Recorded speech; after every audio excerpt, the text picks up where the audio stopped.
Yes, yes, yes, yes, yes.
Okay, welcome back from spring break.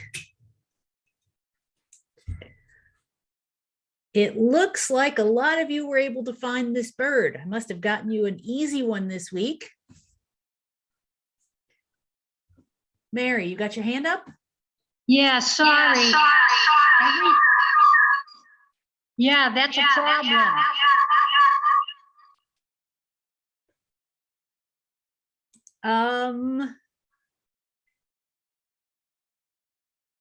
You were signed in 2 times, Mary. I don't know how you did that. Oh. Log out and come back in.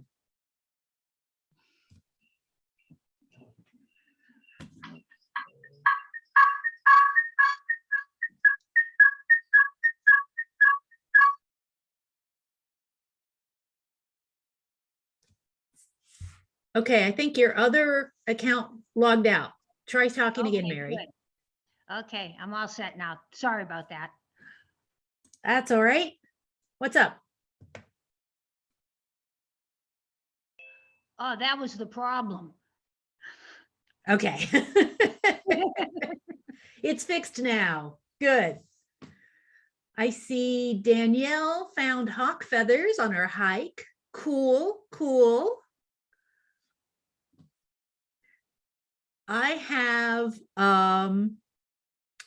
some bird nests in my yard. So I've got a pair of juncos nesting in a pot on my back patio. And I have a pair of crows nesting just over the property line in a neighbor's tree.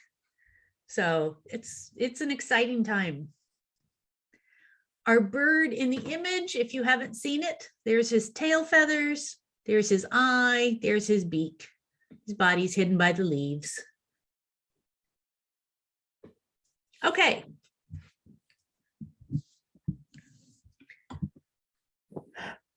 Reminding everybody. Oh, Rebecca had an African gray. Mean. Yeah, not so surprised. And I'm fine with you sending some of my lectures around to people who are interested in birds. I'd rather have them well educated before they get a bird than after.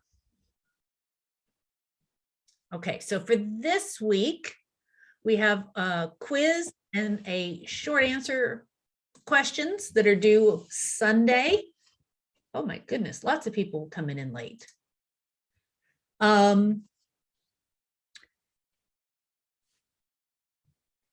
The project topic and format requests are also due this week.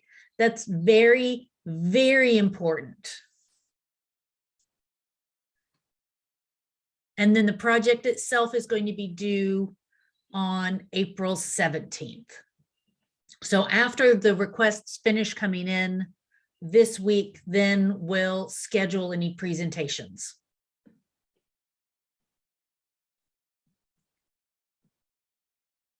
Tawny had a nuthatch land on your hand. Yeah, that Mass Audubon location.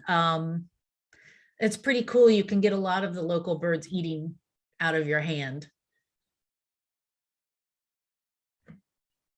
And then I see Sarah, somebody took a bird to a rock concert. I can't imagine that that bird was actually enjoying the rock concert.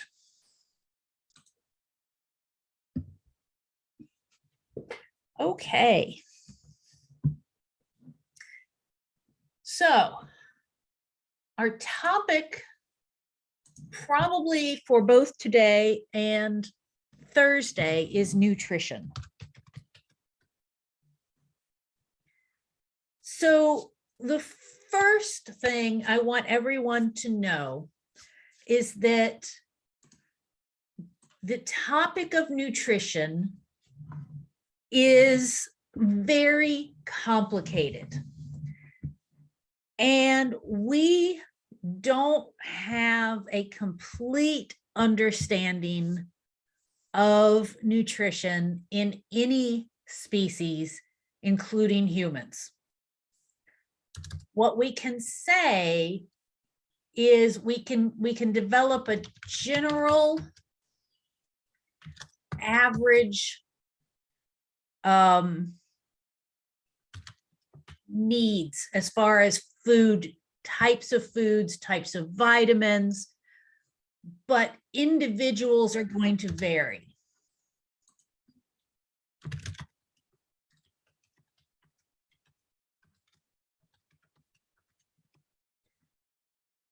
So if you are a growing 6-year-old, your nutritional needs are different than a geriatric man, are different from a woman in her 40s. So different ages, different times of your life, you're going to have different specific needs. So we can make a framework, a general set of rules that really apply to an entire species or group, but there's going to be some individual variation in there. So with birds, some of the more common birds, we have a good idea of what they need for their diet. The more specialized the diet, the less likely the basic outline that I'm going to give you today will work for them. So for example, the hyacinth macaw tends to have a different type of diet than other macaws.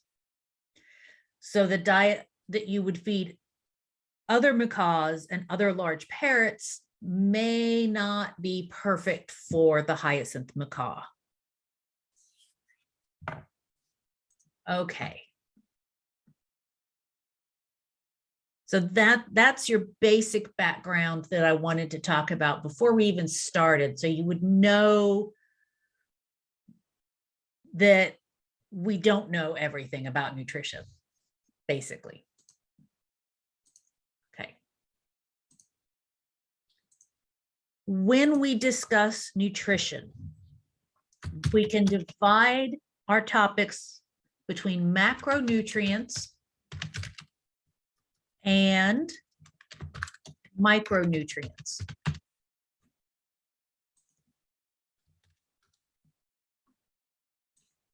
Macronutrients, have you guys had some nutrition in your other classes?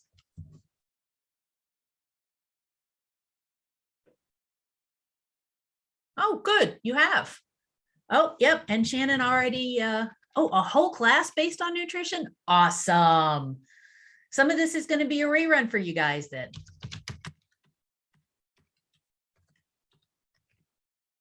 So the macronutrients, proteins, carbohydrates, and lipids. That's great. For birds, proteins can come from cooked eggs, from legumes. Does anybody know what legumes are? Beans, exactly.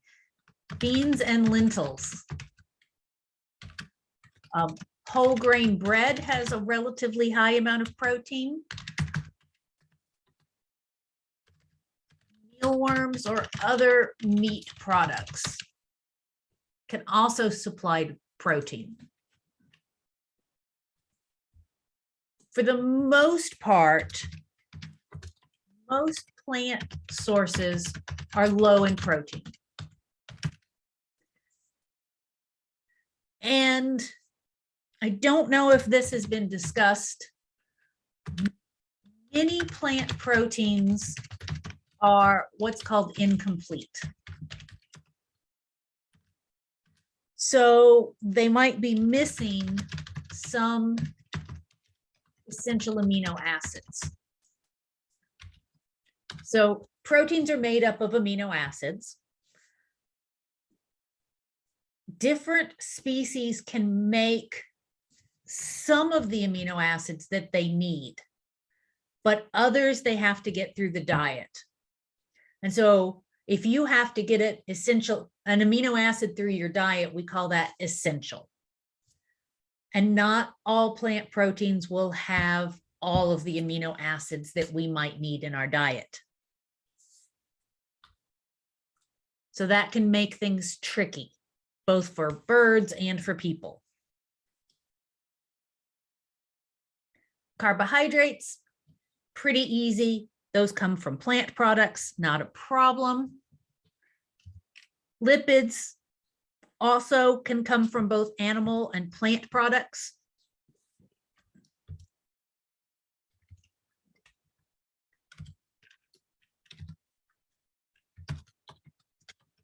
Different species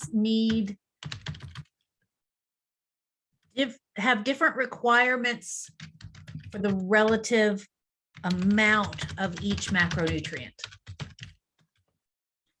So some species need more carbohydrates and less proteins.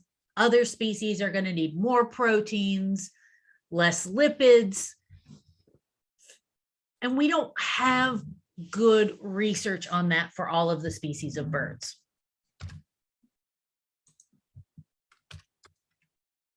Okay, how about micronutrients? Do you guys know what that word means?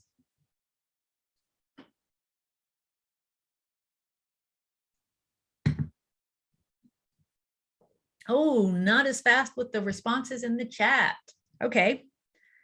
These are things needed in small amounts.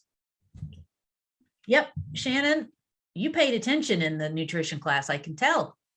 So things you need in small amounts like vitamins and minerals.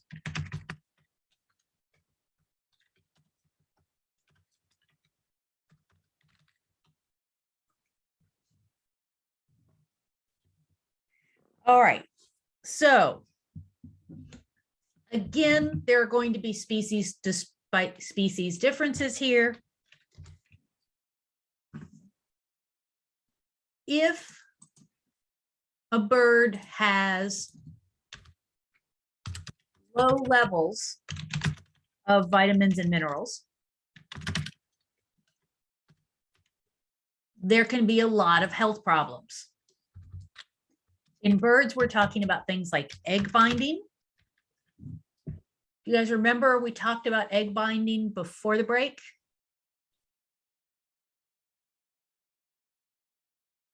Yep, good. So egg binding, of course, is when the female bird cannot lay the egg. There's a problem with the egg or with the laying process. We can also get weak bones. Anemia. Anemia is when there aren't enough red blood cells. Neurological problems. So neurological, of course, referring to the brain, and increased cancer risk. That part's not much of a surprise, I'd be willing to bet. But did you also know that high levels of vitamins and minerals can cause health problems? This tends to be something that is commonly overlooked in discussions of nutrition, in at least outside of most nutrition classes. So too much vitamins, nausea, diarrhea, feather loss, nerve damage, calcium deposits in joints, which can be very painful, and an increased cancer risk. So having the wrong amount of certain vitamins and minerals can cause an increased cancer risk either direction.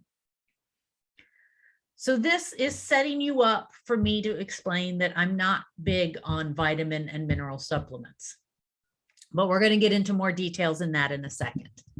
This is a good slide to take screenshots of. So I'm going to give you a second to do that.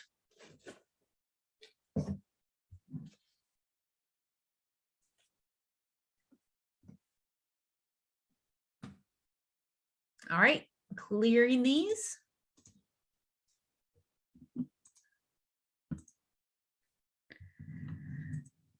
Nutrition problems are very common in pet birds.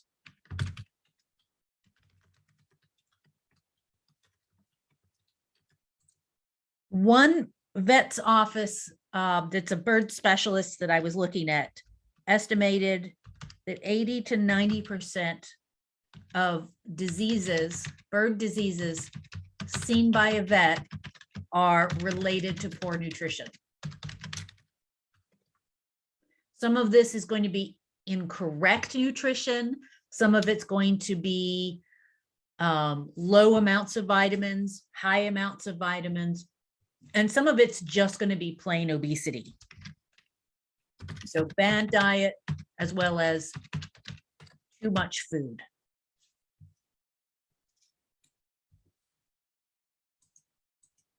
So seed diets. This tends to be what people are thinking that they should feed their pet birds, right? Seed diets tend to be high calorie, and a lot of the seeds are low in nutritional value. Birds are like children. If you give your child the option to eat ice cream, pizza, or something healthy for dinner, what are they going to eat? They're going to eat the ice cream and the pizza and not the vegetables. It's the same thing with your bird. You give them a mixed seed diet, they're going to pick out the junk food. They're going to eat that junk food. And they're going to ignore the things that maybe are lower in calorie, but more nutrient dense. And if you buy wild bird seed mixes, it's even worse. Wild bird seeds, if you're feeding the wild birds, we're going to talk about that later in the semester.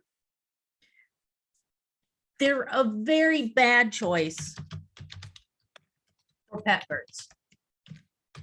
Wild birds do not get their whole diet from wild bird seeds. They don't get everything they need from your bird feeder. They're out eating other stuff. So that's not so much of an issue. Does anybody know what this is a picture of?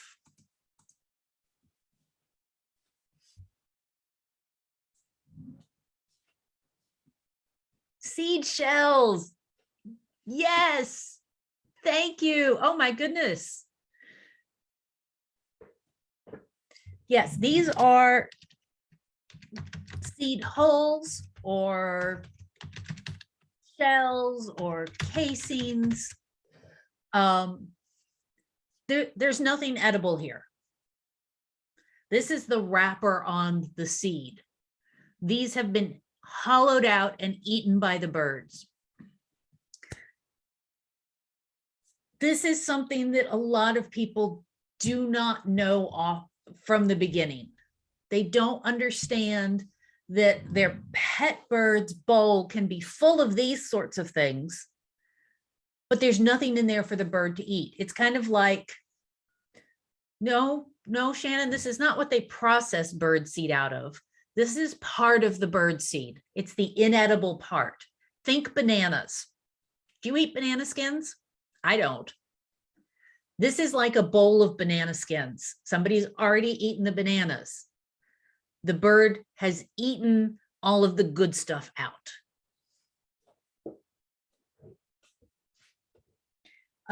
Chicken meal is not a vegetable product. It's parts of the chickens that people don't eat. That rather than throw it in the landfill, we can put it in dog food. And despite how that sounds, that's not necessarily a bad ingredient in dog food.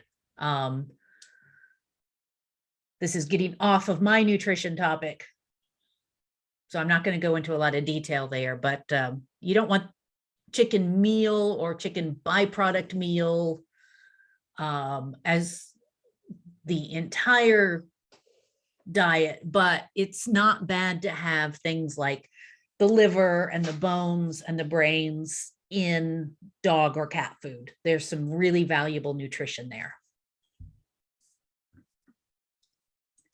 Compared to animals, we're weird because we tend, even compared to a lot of other countries, we're weird because we just tend to eat the muscles of animals.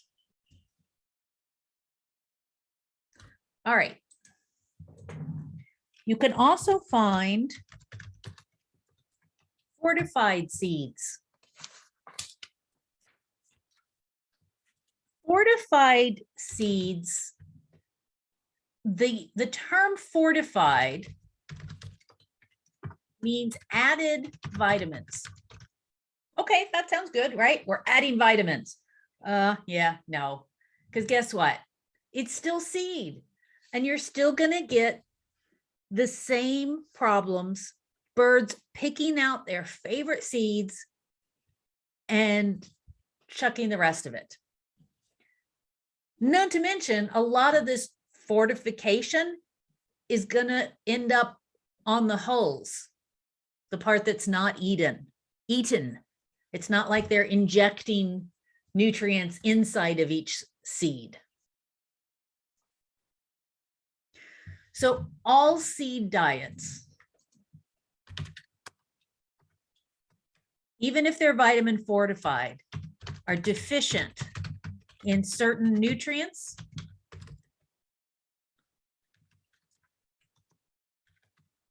especially calcium and vitamin A. All seed diets are also high in fat.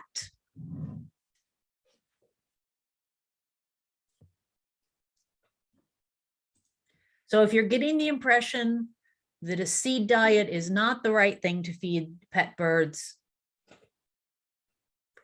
you're absolutely right. This is a good screenshot moment.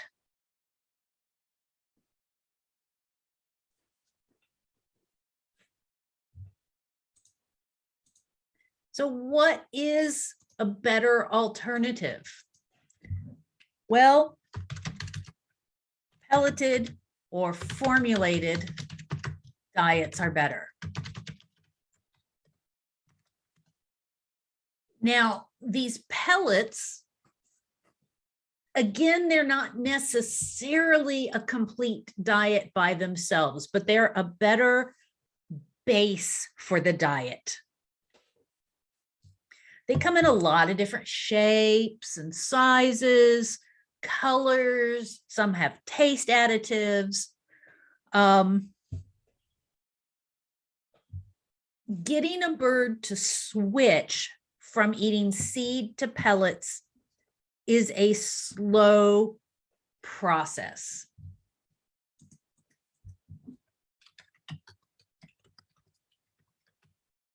It can take months. So it's not an easy thing to do, but it's a much better base for the diet.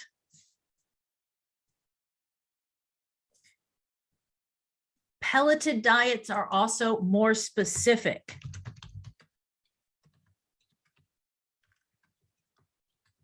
So you can find a pelleted diet for Amazon parrots, which is going to be different than a pelleted diet for budgies, which is different than a pelleted diet for conures.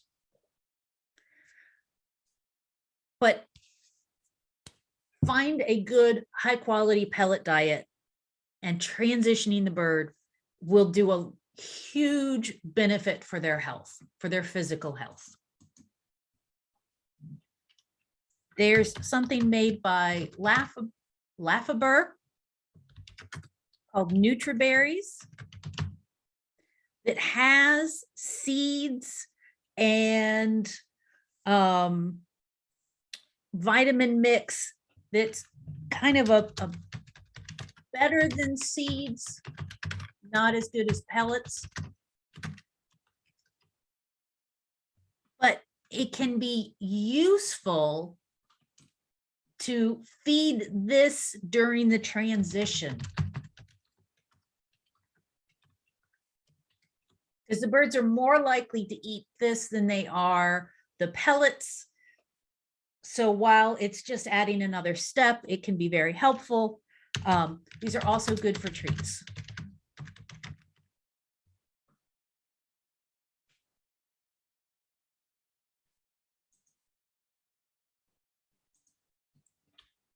These formula diets are also a lot less messy than seed.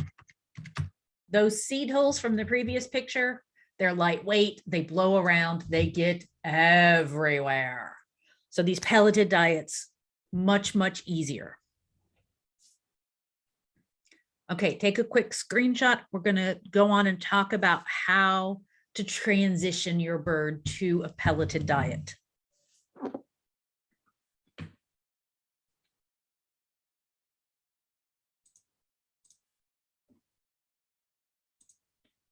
All right. So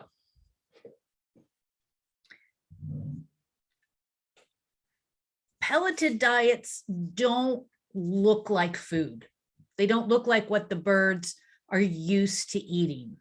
So getting them to transition can be tricky. I'm going to talk about two different things that can be done to help transition.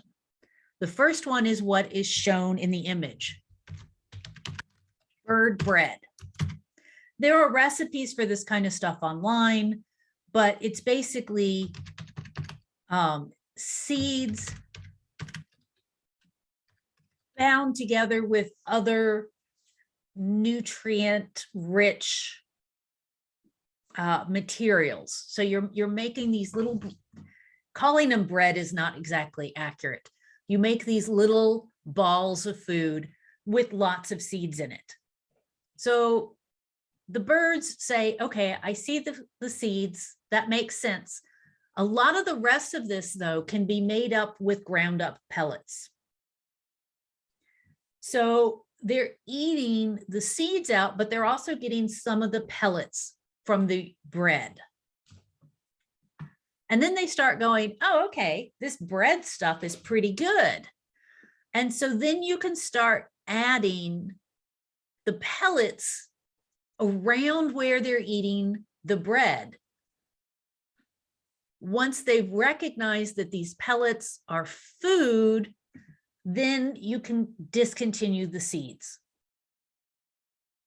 So it's kind of, we're combining the foods together into this bread-like substance, the birds are picking out the stuff they want, and they're accidentally getting some of the pellets too, and learning that those are food. They taste right. They start to smell right to the birds. The birds are like, oh, okay, this is food too. And then you can gradually transition to just the pellets and not having to make these bread-like structures. With parrots that are very interactive with people, parrots are flock birds. Budgies are too. So you can demonstrate interest in the food. So you've got your parrot, you've got some pelleted food, and you pick up the pellet, you pretend to eat it. I mean, if you want to eat it, you can eat it. It won't hurt you, but you don't have to. You play with it, you bring it up to your mouth, you pick some up, you offer it to the bird. If your bird's already used to taking food from your hand, that's better. But the bird will see that you are messing with the food and potentially eating it, or at least bringing it to your mouth. And that can often get them interested in trying it. The best time to do this, first thing in the morning. Your bird hasn't had breakfast yet, so they're hungry. They're more likely to try this new stuff.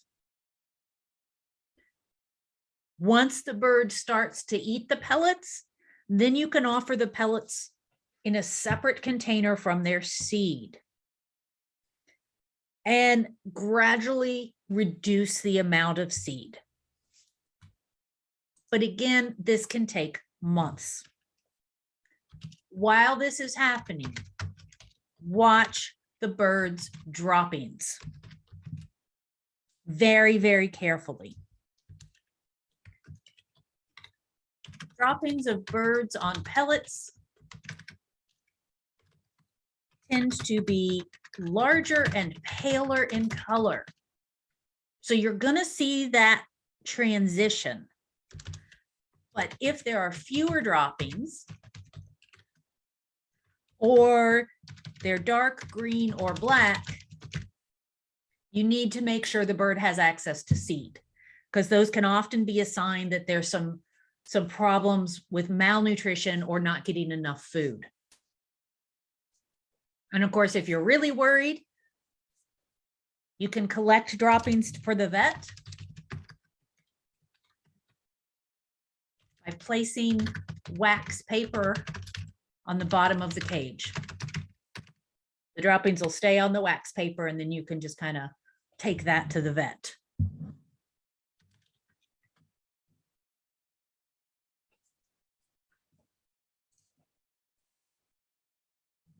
I'm just giving you the broad outlines of this because every bird is going to be different. Some birds will take to pellets quickly. Some birds will take longer. Some birds will respond better to something like the bird bread idea. Some will respond better to you demonstrating interest in the food. So it's kind of, you kind of got to feel out the bird.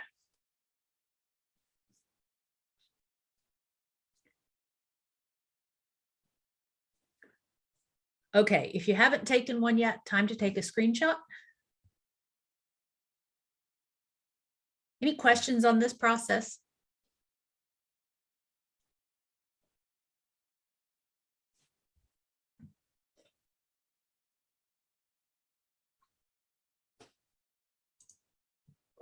All right, good.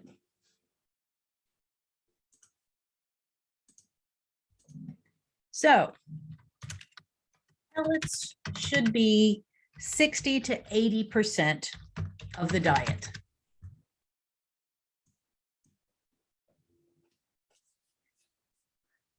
Even on pellets, birds should get fresh fruit and vegetables daily. So you can see this conure, cutie guy here, has got some green beans, some peas. It looks like a blackberry, maybe some chunks of apple, some leafy greens, some I think that's orange bell pepper. This should be 25 to 30% of the diet. So the majority of the diet should be pellets. The second biggest amount should be fruits and vegetables. So I'm going to, the best way to come up with comprehensive lists, there are a couple of places on the internet that have more comprehensive lists of good food options. If you see an Avian vet post a list of good foods, that's a good place to get this information. My list is not going to be complete, but I'm going to mention a few things. Dark leafy greens. Kale should be kind of rare on this. Too much kale is bad for the kidneys, pretty much for everything, including us. But things like spinach, chard, preferably the darker the green, the better, but even romaine lettuce can be okay. Mustard greens are okay. Broccoli, lots of birds really like broccoli. Peas are really good. Herbs, you know, if you can put a pot of parsley outside and harvest some every now and again for your bird, you're doing great.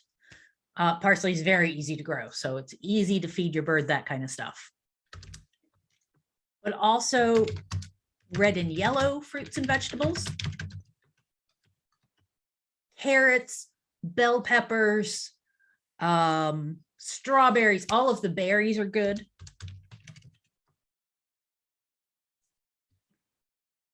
You do need to be careful about fruit seeds.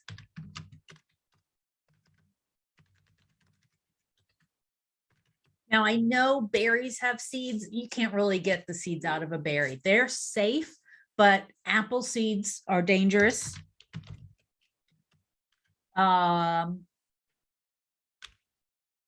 Peach and those relatives, those seeds are dangerous. So-called stone fruits. So don't feed your bird apples, pieces of apple with seeds. Feed it pieces of apple without the seeds. Fresh is better. Why should fruit seeds be avoided? Apples and stone fruit seeds have a small amount of cyanide in them. It's not enough to kill you if you eat a couple of apple seeds, but your bird's a lot smaller than you, and it can be enough to make them seriously sick or kill them.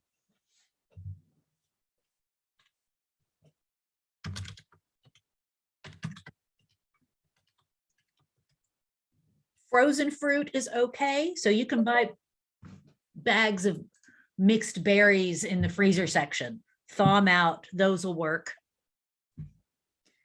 Try and avoid the canned fruits. Those tend to have a lot of sweeteners added to it and other stuff added to it. Most of these foods should be raw. So some of the beans, the things we tend to think about as the beans, should be cooked. So kidney beans are great. They should be cooked. No, I think we're supposed to avoid navy beans.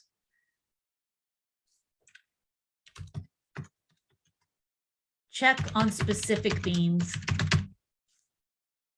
Some of them are not great for birds. I know kidney beans are fine, but I don't know all of the beans off the top of my head. Green beans, you can just cut the green beans up. That's perfectly fine. They're not in the same category as the beans that you would buy dried or in a can.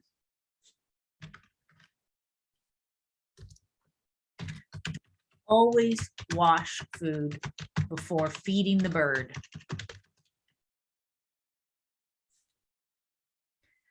And again, birds that have only eaten seed may need to be shown that this kind of stuff is good to eat. So you may need to demonstrate for them that they can eat this food. And again, I'm running out of space. Watch the droppings. You may notice a change in droppings when you start to feed fruits and vegetables. They may be wetter. Fruits and vegetables have a lot of moisture content in them. The droppings are wetter because the bird is producing more urine. But remember, everything comes out the cloaca. So the droppings are going to include feces as well as the bird equivalent of, I have a hummingbird looking at me in the window, sorry. As well as the bird equivalent of urine.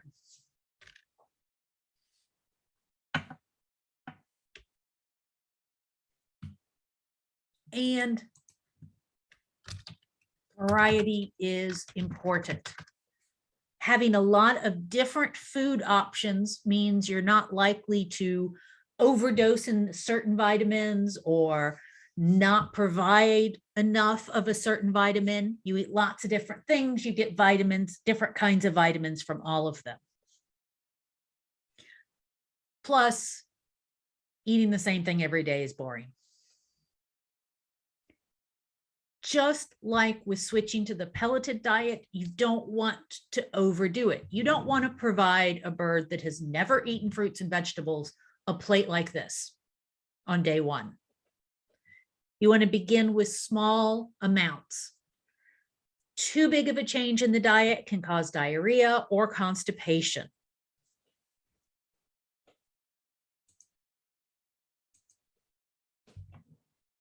All right, yep, screenshot, I'm out of space. I've got to type some more stuff on here.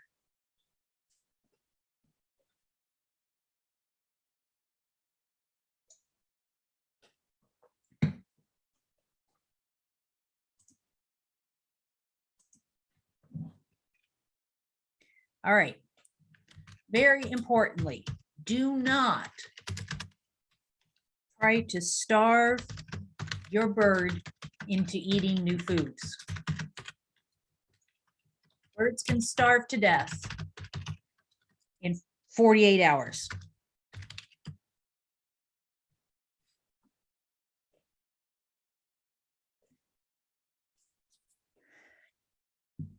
The same thing, I'm sure you've been told that it's kind of the same with cats. Don't ever starve a cat. They can die very quickly. Birds can die very quickly from starvation. All right, so we've talked about the stuff that's kind of the majority of the diet. What else can be given to birds? Well, you can do treats. Small amounts of meat, pizza crust, not so much with all the sauces and everything, but the crust. Cooked pasta, lots of birds will like that. And there's other things like nuts and seeds can be given as a treat. There are other things that we eat that are okay for birds in very, very small amounts. We're going to go through a list later on, things to absolutely avoid. But again, I'm going to reinforce this. Check the latest research. Find an avian vet that has a comprehensive list of fruits and vegetables or foods that are good for birds and foods that are bad for birds. See if what you're thinking of feeding your bird is on that list.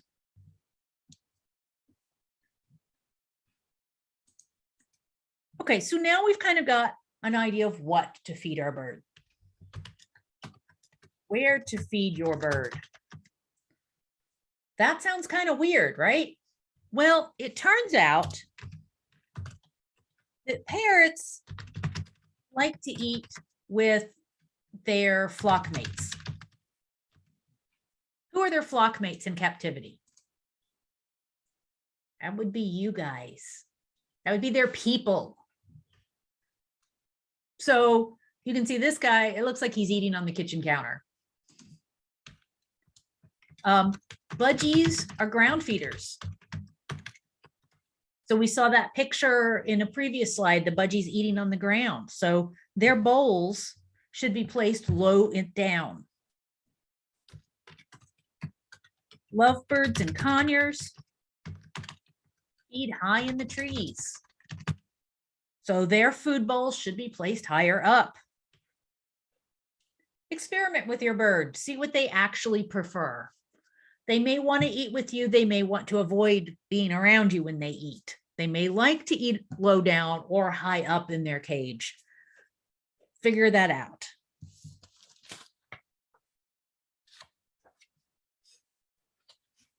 Okay, screenshots.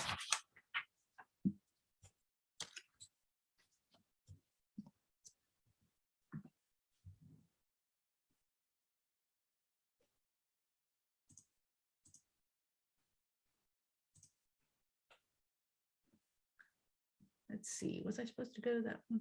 Nope.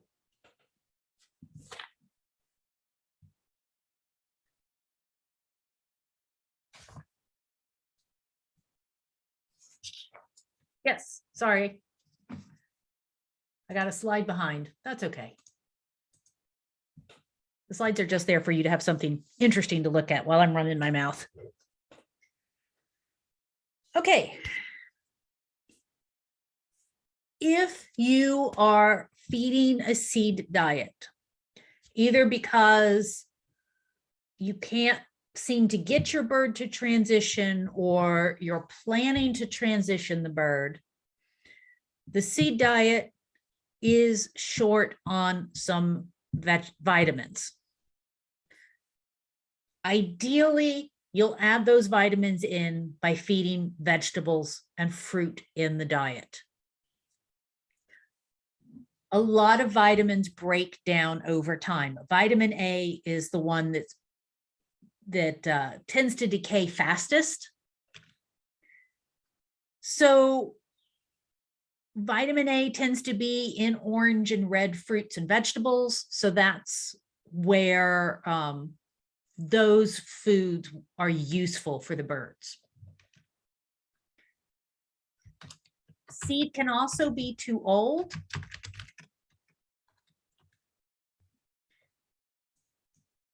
How do you tell if your seed is too old? You do a sprout test. Put seeds on a damp paper towel and they should sprout in a day or two. If they don't start growing, they're too old. If you have to use vitamins, if you just cannot get your bird to eat things that are good for it, it's just not going to eat anything but seeds, use powdered supplements, not liquid. So first off, you don't want to overdose your bird with the vitamins. Use less than recommended.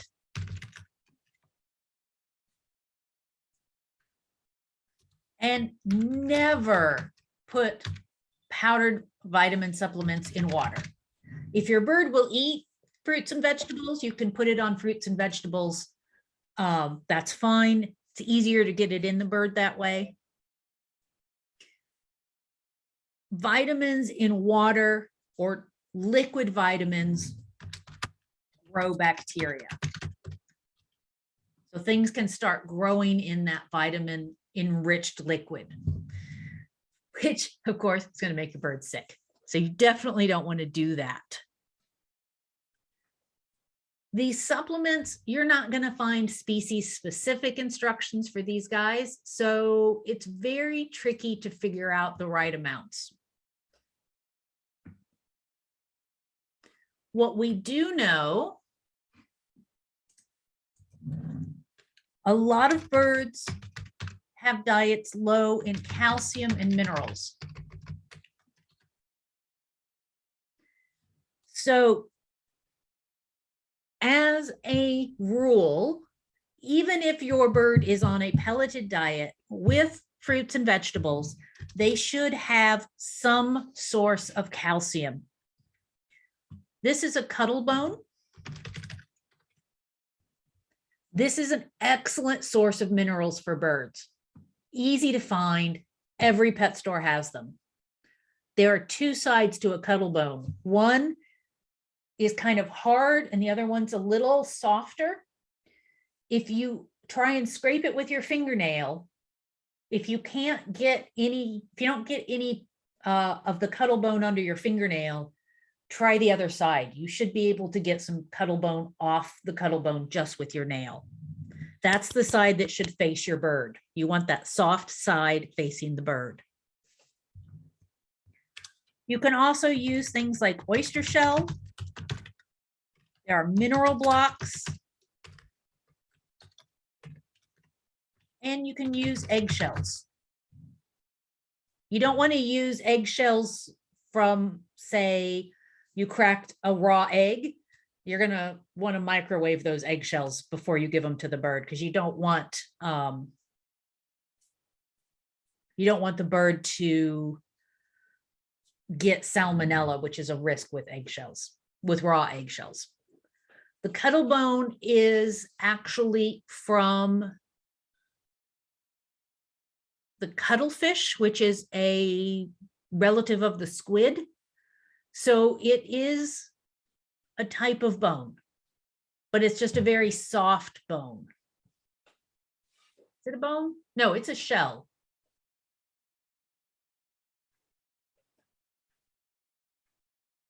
Technically, it's a shell, but it has a lot of calcium in there, not a lot of salt.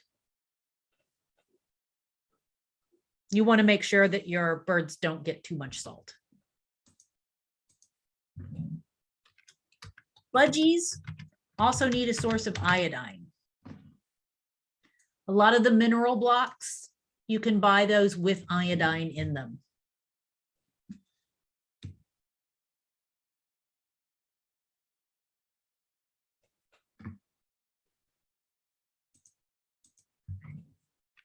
Another thing you often see for sale for pet birds is grit. This is grit. It is teeny tiny little pieces of stone. Parrots, and I'm including budgies, cockatiels, as well as the conures and the big parrots, do not need grit. No grit for these birds. There are birds that need it. And in captivity, they're the finches and the canaries. Need a very small amount. Literally a pinch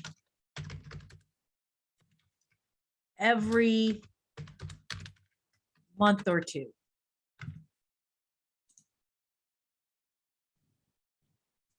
Too much grit can cause what's called impaction, which means that it clogs up their digestive tract. They're not able to defecate, and well, that's not a very good thing for them. Commonly fatal. You will find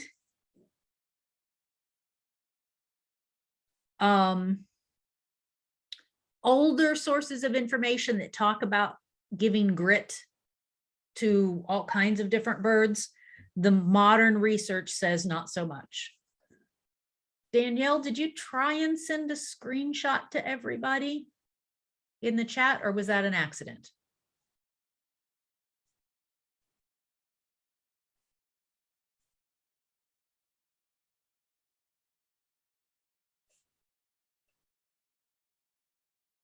Okay. That was on purpose. Okay. Was that from my lecture notes? Because I can't see the image. It was a cute comic that didn't transfer well. Okay.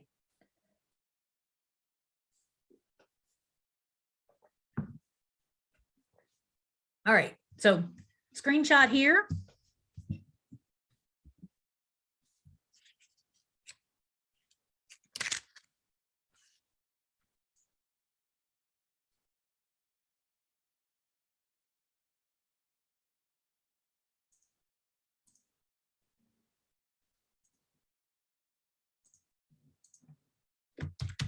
Not all birds eat seeds.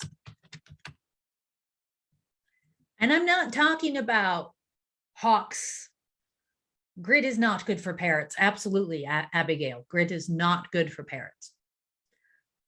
Okay, so there are birds in the pet trade other than hawks that are not seed eaters. So birds in the toucan family, the lorikeet family, these birds should not be fed the same diets as other birds. So the toucan diet should be very, very high in fresh diced fruit. No tomatoes, even though they're technically a fruit. No citrus. They don't do well with those. And they need to be in relatively small pieces.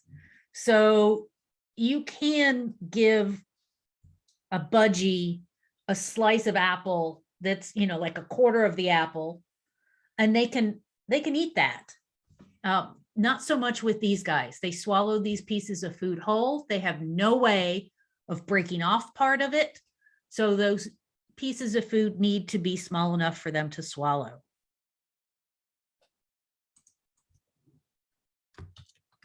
Lorikeets need soft foods.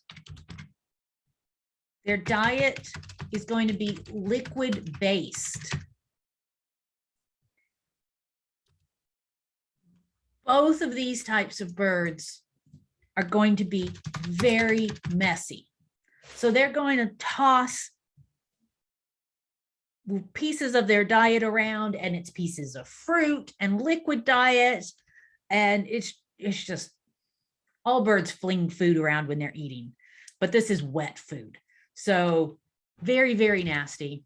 And it must be replaced. It should not be out longer than about 4 hours, because it'll start growing bacteria.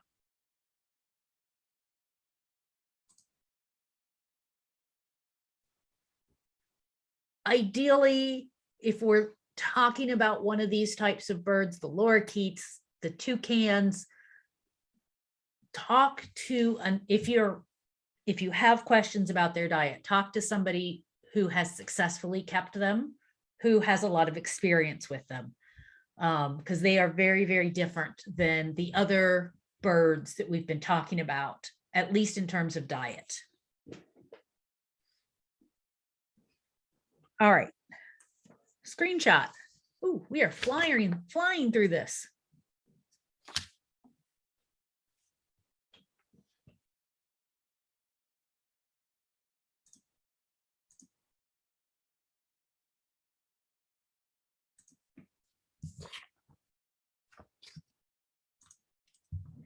So, when to feed? Pellets should be available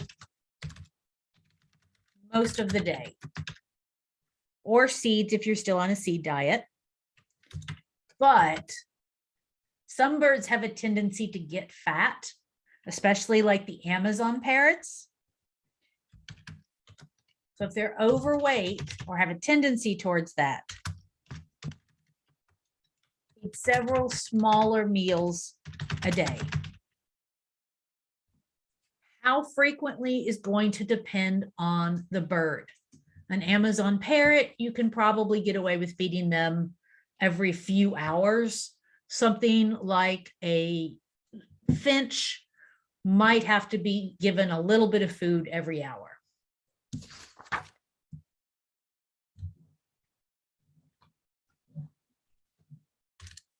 Those veggies and fruit,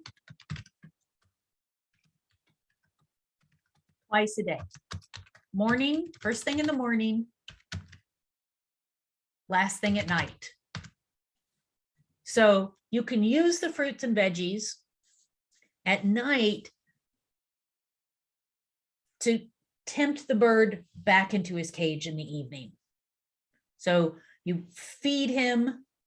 I see your comment, Fiona. I'm going to comment on that in just a second. So you feed them the good stuff in their cage when you want them to go to bed. And you feed them first thing in the morning because, frankly, they're going to scream until they get fed breakfast.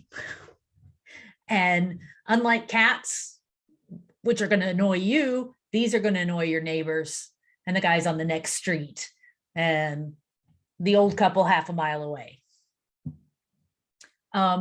Yes, any animal that has GI issues is probably going to benefit from being fed smaller meals more frequently. Absolutely. That's a good point, Fiona.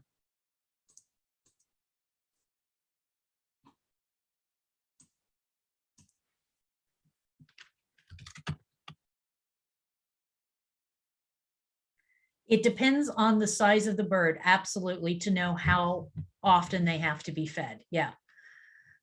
I can't give you exact times for every type of species you might encounter. So some of this is the kind of stuff you're going to have to Google if you're looking for a specific species.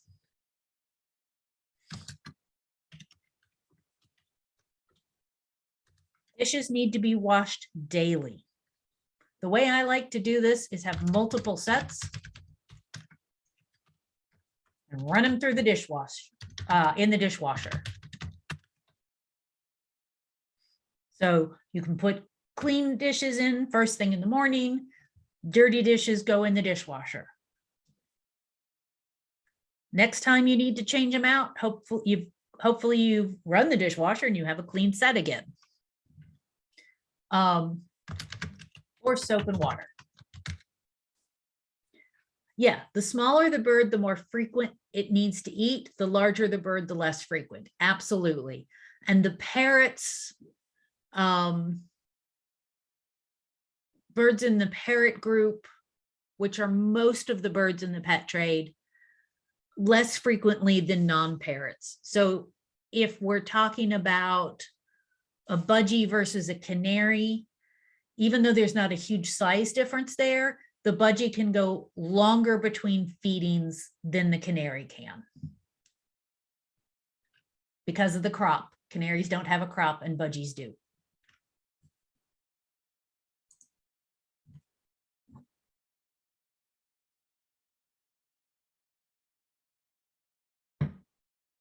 All right. Washing dishes frequently. Veggies and fruit should not be left out. Offered and then picked up. How fast you need to pick them up? They shouldn't be out for more than an hour.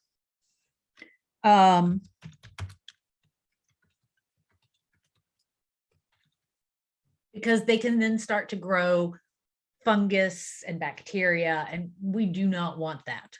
Cleanliness is so important for our pet birds. And of course, clean water should be available at all times.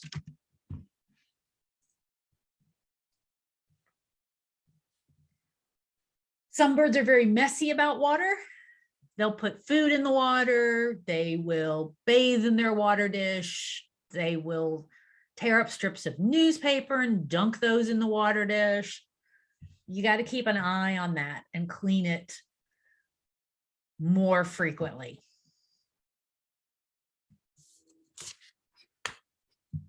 So how do we know if our bird is a good weight?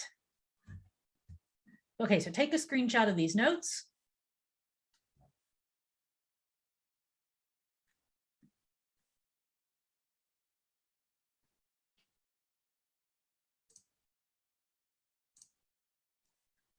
Okay. So if you have a pet bird, you should monitor, well, food intake and weight. You should have a scale for your bird. Changes in weight mean it should go to the vet, especially if it's a relatively sudden change in the weight or a change in how much they're eating. If they're suddenly losing weight, not eating as much, that is a sign that something is wrong. If they're suddenly gaining weight, unless you've changed their diet recently, that is a sign that something is wrong. So I would recommend for a healthy bird, kind of in their middle years, weighing at least once a week.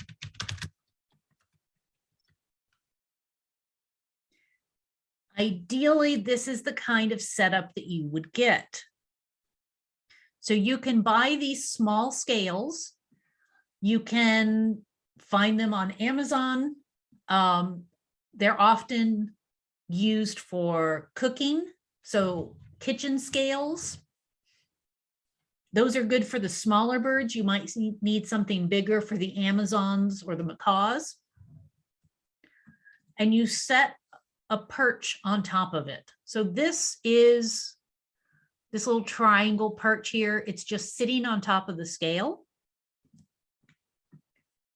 The bird is apparently weighing nothing. It should weigh more than that. Use the same perch on the scale every single time. So you can do this two ways. If you use the same perch, just record the weight and look for changes. That's fine. It's the changes that matter more than the actual number. The other way you can do is weigh the perch, then weigh the perch and the bird, and subtract the combined weight minus the perch weight. There's your bird's weight. But a lot of scales also have a button that's labeled tare, T-A-R-E. This is very useful when you're weighing out things. You put your perch on the scale, you hit the tare button, and the scale reads 0. Basically, what you're saying is, I put this object on the scale. I don't want its weight. And the scale says, okay, we'll just weigh the increase when the bird gets on. So it's kind of a way that does that subtraction step for you.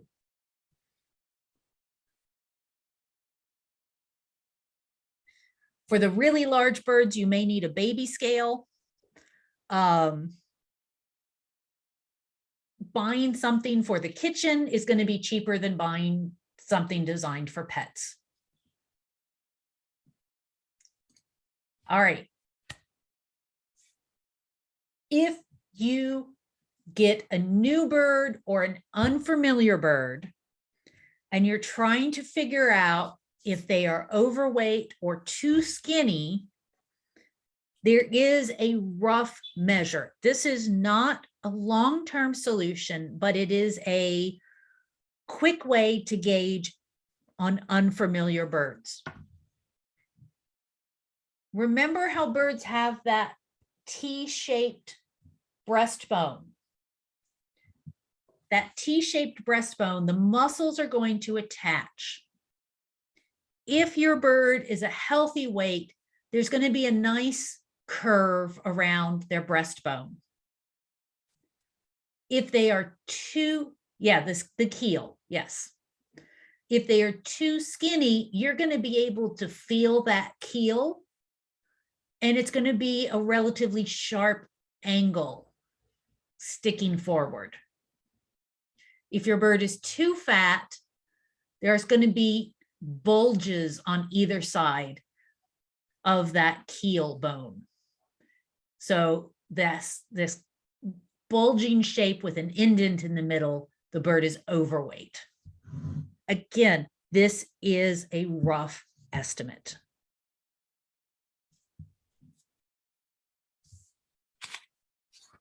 Okay, one more screenshot. We're almost done with the nutrition lecture.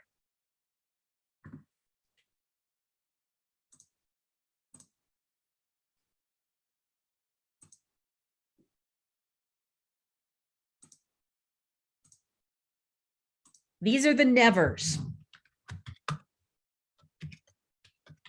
Birds should not eat avocado. Nothing with caffeine, chocolate, rhubarb, fava beans, alcohol, sprouted beans,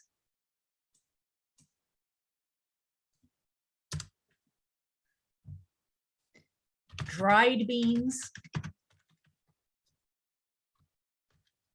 I mentioned apple seeds or peach pits and other pits from related fruits, no mushrooms, and not a lot of salt. Woo! Onions. Oh, that is an excellent question. I know I have never seen that on a list of things birds should avoid. I know that dogs should avoid that one, so I probably hesitate before offering onions to my pet bird. Yeah, it's interesting that I've never seen it on a list.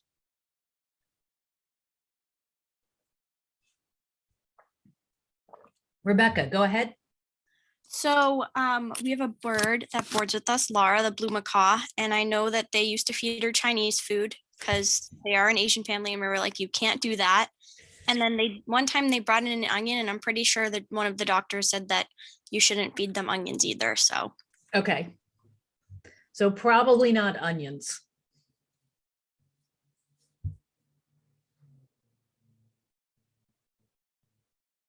Bananas are fine. Absolutely, bananas are fine. So this bird, there's some bananas, there's some blueberries. Those are fine foods to eat, but it also looks like there's some milk in there, and birds are not mammals, so milk is not a good idea for them.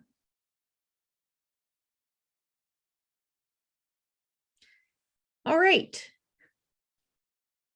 Nuts.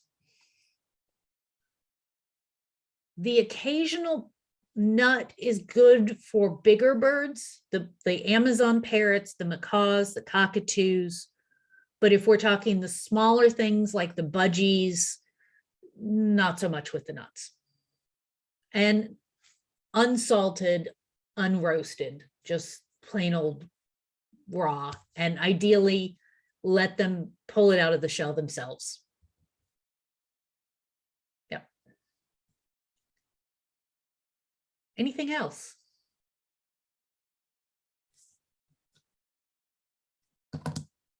Okay.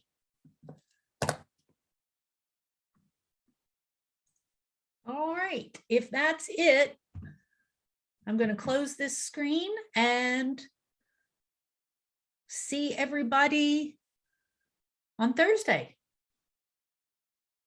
Bye.